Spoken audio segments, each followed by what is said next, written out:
Hello guys, welcome back to Thalapathy vlogs. మనమైతే almost ఇక్కడ నుంచి సంధ్యాకి అయితే 30 కిలోమీటర్స్ వెళ్ళాలి కూలీ సినిమా చూసేకి. Let's go. మెట్రో అయితే పట్టేసుకుందాం.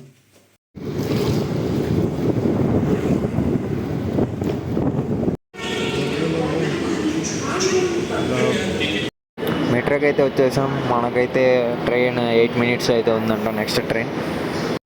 మనమైతే మొన్న రీల్ అయితే చూసాము, వార్ 2 ప్రీ రిలీజ్ ఈవెంట్ అప్పుడు. ఇప్పుడైతే ఆ ట్రైన్ అయితే చూపించబోతున్నాను. హైప్ హైప్ హైప్ పెంచుకోండి ఎక్కి.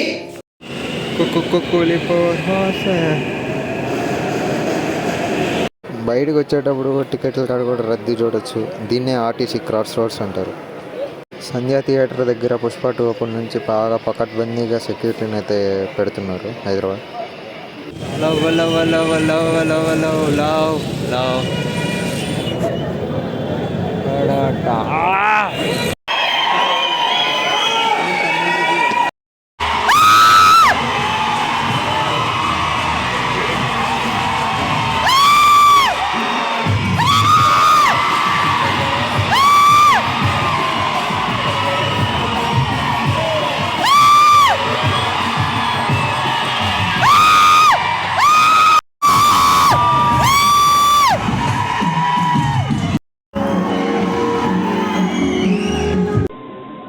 కొంచెం ప్రశాంతమైన ప్లేస్ కోసం వెతుకుతుంటే ఇక్కడైతే ఒక ఆటో అయితే పార్క్ చేసింది గైస్. మంచిగా నీట్గా వీడియో చేసుకునే దానికి సౌకర్యంగా అయితే ఉంది. అందుకైతే ఏడైతే కూర్చొని అయితే రివ్యూ అయితే మొదలు పెడదాం అనుకుంటాను. Before going to the review, first of all సినిమాకైతే ఓవర్ హైప్తో అయితే పోవాకండి.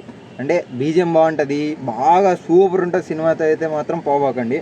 హైప్ ఉంచుకోండి. హైప్ కాదన్నా, నేను కూడా హైప్ ఎక్కించుకొని వచ్చేటప్పుడు ట్రైన్లో హైప్ ఎక్కించుకున్నా, పాటలని హైప్ ఎక్కించా, వచ్చే ముందు ట్రైలర్ కూడా చూసి వచ్చి హైప్ ఎక్కించుకున్నా. కానీ ఓవరాల్ ఎక్కువ హైప్ అయితే పెట్టుకోవద్దు సినిమా మీద. ఫస్ట్ యాక్టింగ్ గురించి మాట్లాడుకుంటే, ఒక్కొక్క యాక్టర్ గురించి అయితే నాకు ఒక్కొక్క ఒపీనియన్ అయితే కలిగింది దీంట్లో. రజనీకాంత్ గారి యాక్టింగ్ అంటే మనం అసలు చెప్పాల్సిన అవసరం లేదు, నో వర్డ్స్. ఎందుకంటే 50 సంవత్సరాల నుంచి ఆయన చూస్తూనే ఉన్నాం. 50 సంవత్సరాల నుంచి ఎన్నెన్ని అరాచకమైన సినిమాలు తీశాడో, ఎన్నెన్ని బ్లాక్ బస్టర్లు కొట్టాడో మీకే తెలుసు. సినిమాలో అయితే రజనీకాంత్ గారు కూడా డ్యాన్స్ అయితే చేశారు, మీరు చూడండి, బాగానే వేశారు. చాలా రోజుల తర్వాత రజనీ గారి డ్యాన్స్ అయితే నేను అయితే చూశాను ఈరోజు. To the funky star Nagarjuna గారి గురించి మాట్లాడితే, నాగార్జున గారు అయితే విలన్ క్యారెక్టర్ అయితే చాలా బాగా చేశారనిపించింది నాకైతే. ఆయన మెయిన్ నాకు 3 విషయాల్లో నచ్చాడు గేస్. ఒకటి, లుక్స్ పరంగా అయితే నాకైతే పిచ్చిగా నచ్చేశాడు. ఒకటి plus funky hair style peaks. మళ్ళీ ఇంకొక సాంగ్ రిలీజ్ చేశారు గేస్ నిన్నైతే. ఆ సాంగ్లో అయితే మీరు ఫ్యాన్ అయిపోతారు. నాగార్జున విలన్ అనిపించడు మీకు అసలు, అంత బాగుంది గైస్ ఆ సాంగ్లో. ఆయన లుక్స్ కానీ, ఆయన డ్యాన్స్ కానీ, గ్రేస్ మూమెంట్స్ భలే పడ్డాయి. And coming to the real star Upendra గారి గురించి మాట్లాడైతే, ఉపేంద్ర గారిది అయితే నాకైతే మెయిన్ అయితే సినిమా మొత్తం మీద ఉన్న ఎంట్రీస్ కంటే నాకు ఉపేంద్ర ఎంట్రీనే బాగా నచ్చింది గైస్. బల్ల గుద్ది చెప్తా, మీకు కూడా అదే నచ్చుద్ది. మ్యాక్సిమం సూపర్ ఎంట్రీ ఇచ్చాడు గైస్ లోకేష్ కనకరాజు ఉపేంద్ర గారికి అయితే. And coming to the Malayalam dance star Soubin గురించి మాట్లాడైతే, శోభిన్ అయితే యాక్టింగ్ అయితే చించేశాడు గైస్. శోభిన్ గారు డ్యాన్స్ అయితే మాత్రం పిచ్చుకుక్క ఎగిరినట్టు ఎగిరాడు. ఆ పిచ్చుకుక్క ఎగిరినట్టు ఎగిరినా మీకైతే భలే నచ్చుద్ది గైస్ ఆయన డ్యాన్స్ అయితే మాత్రం. మనకైతే సినిమా మొత్తం మీద అయితే చాలా ఎలివేషన్స్ అయితే కనిపిస్తాయి గైస్. మనకి విక్రమ్ ఇంటర్వెల్ సీన్స్ ఉంటాయి కదా, ఇంటర్వెల్లో కెమెరా తిరిగినట్టు ఆ సినిమాటోగ్రఫీ అది మాత్రం మీరు మ్యాక్సిమం లోకేష్ కనకరాజ్ మూవీస్లో ఖచ్చితంగా అయితే గమనించి, ఎందుకంటే ఆయన తప్ప దాన్ని ఎవరు బాగా చేయలేరు. And final entry Aamir Khan గురించి మాట్లాడుకుంటే, మనకైతే అమీర్ ఖాన్ అయితే మంచి ఎంట్రీ అయితే పెట్టారు గైస్. అండ్ లాస్ట్లో ఉపేంద్ర, రజనీకాంత్, అమీర్ ఖాన్ది ఒక సిగరెట్ సీన్ ఉంటుంది. ఆ సీన్ అయితే లిటరల్లీ గైస్ పీక్స్. హోల్ మూవీలో ఒక కాంబినేషన్ సీన్ అయితే బాగుండు అనిపించే సీన్ లాగా అనిపించేది, పీక్స్ ఫైర్. అండ్ రజనీకాంత్ గారికి బక్కోడు తెలుసు కదా, అనిరుద్. మనవాడైతే సినిమా ఎంత బాగలేకపోయినా, ఎంత బాగున్నా సినిమాని ఒక బీజిఎంతో కూర్చోబెట్టి సినిమా మొత్తం చూపించగలడు. ఆ రేంజ్లో ఉంది బీజిఎం.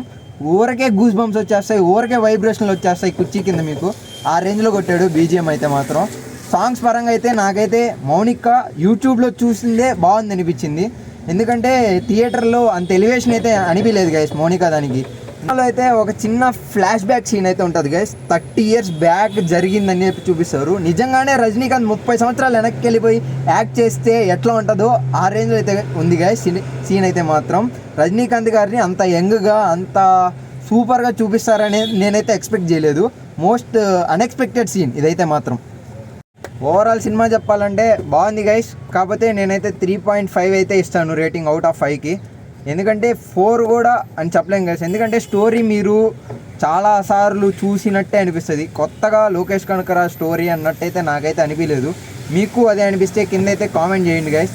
ఇదే గైస్ ఈరోజు అయితే కూలీ రివ్యూ. అండ్ సినిమాలో పవర్ హౌస్ అని ఒక లిక్కర్ బ్రాండ్ ఉంటుంది గైస్. దాని ఒరిజినల్ బ్రాండ్ మీకు తెలుసుంటే కింద కామెంట్లు అయితే మెన్షన్ చేయండి. నేను ఖచ్చితంగా దానికి రిలేటెడ్ రిప్లై ఇస్తాను. ఇప్పట్లో వాటో రివ్యూతో అయితే మీ ముందుకైతే వచ్చేస్తాను. ఇట్లు మీ దళపతి సైనింగ్ ఆఫ్.